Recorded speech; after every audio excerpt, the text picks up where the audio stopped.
silver and bright orange-yellow thermal coating shining brightly in the otherwise colorless landscape. The color of the ground depended on the angle of the sun. It could be shades of gray, or it could be quite bright if the sun was at my back. If I looked around my own shadow, the surface gave off a whitish color. But if I looked toward the sun, it appeared as dark as charcoal.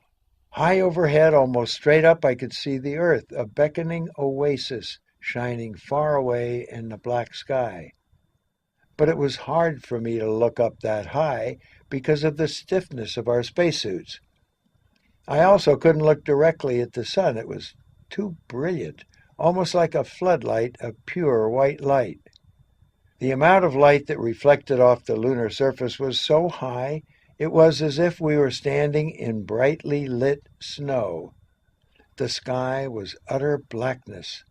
I could see no planets or stars. As planned, I jogged around a bit to test my maneuverability.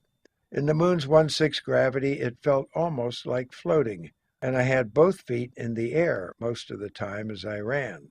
It looked like fun, and it was, but it was also exhausting. My strongest memory of those few hours on the lunar surface was the constant worry that we'd never accomplish all the experiments we were scheduled to do. There wasn't time to savor the moment.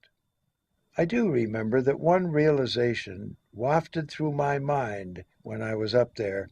I noted that here were two guys farther away from anything that two guys had ever been before.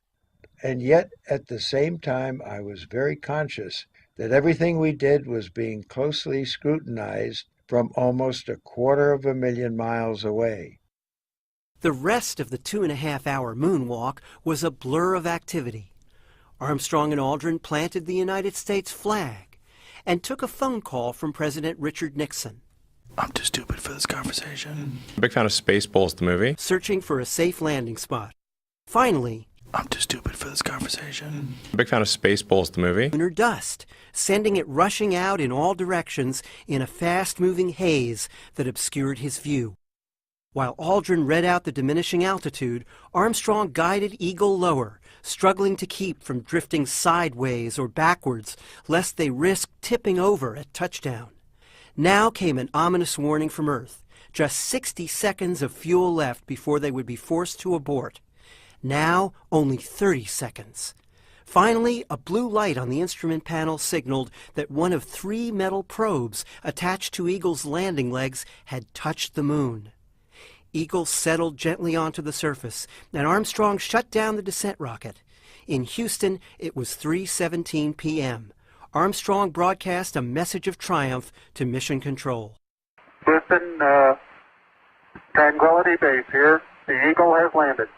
Roger, Tranquility. We copy you on the ground. You got a bunch of guys about to turn blue. We're breathing again. Thanks a lot.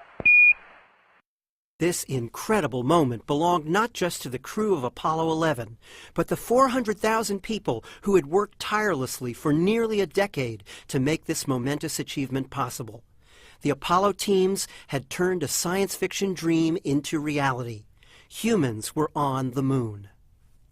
Almost 7 hours after landing, with 600 million people around the world watching and listening, Armstrong emerged from Eagle's front hatch, sealed in his pressurized spacesuit.